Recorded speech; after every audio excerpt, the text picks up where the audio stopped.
কাপ্তান বাজার মুরগির যে আর কি আড়তটা রাত্রিকালীন বাজারটা, ওইটা হচ্ছে আমাদের বড় ভাই সাকওয়াত, উনি সিটি কর্পোরেশন থেকে ইজারা নেয়। তো আমরা হচ্ছে ওনার হয়ে কাজ করি, বাজার মনিটরিং করি, গাড়ি ঘোড়া জামজাট বাঁধলে সেগুলা সরাই দেই। সিটি কর্পোরেশনের পক্ষ থেকে আমরা এই কাজগুলা করে থাকি। দেন হচ্ছে পরে যে স্যার কালকে হচ্ছে আমাদের যে এরিয়া আর কি বাজারের এরিয়া, সেইখানে আমরা টাকা তুলতে যাই প্রত্যেকটা বিট থেকে। নির্ধারিত যে টাকাটা সিটি কর্পোরেশনের, ওইটা আমরা আর কি কালেকশন করতে যাই। যাওয়ার পরে আমরা শুনতে পাই প্রায় 50-60টা দোকানের টাকা ওই পারের এমদাদ মিয়া কিংবা এমদাদ মিয়া আর হচ্ছে নুর ইসলাম মিয়া, ওনাদের লোকজন টাকাগুলা আগেই নিয়ে যায়। তখন আমরা জিজ্ঞাসা করি যে ভাই, এই টাকা তো হচ্ছে সিটি কর্পোরেশন এবং ইজারাদার পাবে, তাদেরকে কেন দিচ্ছেন?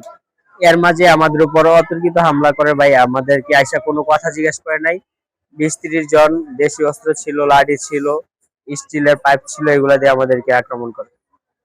অবশ্যই ভাইয়া, এটার তদন্ত এবং এটার বিচার চাই।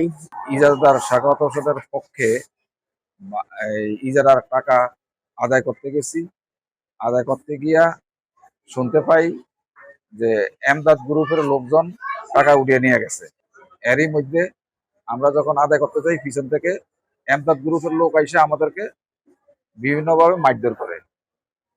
আমরা মারি করে আমার মাথা ফাটিয়ে দেয়, আমি আর কিছু দেখি না।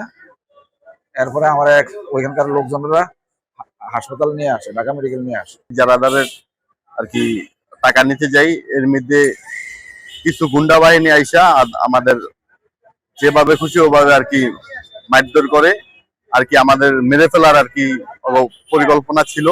আমরা যখন কালেকশনে যাই, ওখানে ওখানে যাওয়ার পরে সামনে থেকে কালেকশন গুলো শেষ করে পিছনে যে নুর ইসলামের আর এমদাদের যে ইয়েটা ছিল, ওইখানে যাওয়ার পরে ওরা আমরা টাকা তুলতে তুলতে এর মধ্যে প্রায় 50-60 জন বা আরো বেশি হইতে পারে এরকম লোকজন এসে হাতে ওই যে বেতের লাঠি টাঠি বিভিন্ন রড টড ছিল, এগুলো দিয়ে অতর্কিত ভাবে তারা হামলা করছে। হামলা করে আমাদের ক্যাশটা যা ছিল, যা আমার 2টা মোবাইল, টাকা পয়সা সব নিয়ে চলে গেছে।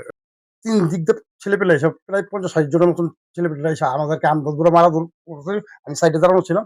আমার 2টা ছেলে ধইরা হাত ধইরা নিয়ে চোখটা বাইন্দা আমার একটা ঘরের ভিতরে নিয়ে আটকে রাখলো। তালা আটকা দিল। ঘরটার দরজা ছিল নরমাল দরজা ছিল। আমি কোনো মতন দরজাটা লাইট খাইয়া মানে হাতের বান্ডুল ছিঁড়া মিরা জানতে মেরা লইছে। তুই আর একদিন গালালি কইরা গেছস।